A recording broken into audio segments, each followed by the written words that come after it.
Electric hoist. Hello everyone. Welcome to Learn Crane Knowledge. Today I will introduce to you an electric hoist. The appearance of this electric hoist is spray painted. It looks very smooth. Moreover, the motor and reducer are made of acrylic gloss paint. It has an excellent effect. We also equipped with a frosted shell impact resistant fire stop, as well as a heavy-duty connector. This heavy-duty connector requires no field wiring or debugging. We will fully adjust the equipment at the factory. This is our thickened shell,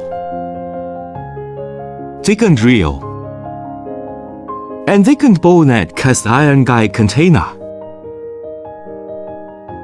There is also a European-style hook with national standard. This electric hoist is 2 tons. There is a weight limiter and lifting weight limiter. The above are all standard parts of the electric hoist.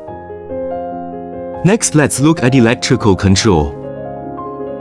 The electrical control shell is IP55 and equipped with remote control operation.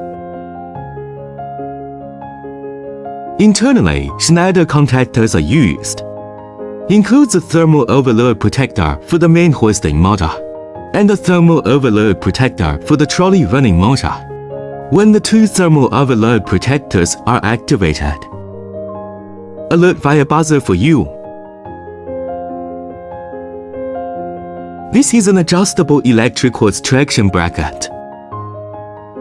It can be adjusted left and right, up and down. Then let's take a look at the anti-wall electric hoist trolley. Several guide wheels are installed on each side. This can prevent the electric pulley from running onto the I-beam and then causing danger. Here's our 3-in-1 reducer.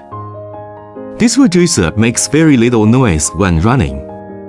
Finally, let's take a look at the overall effect.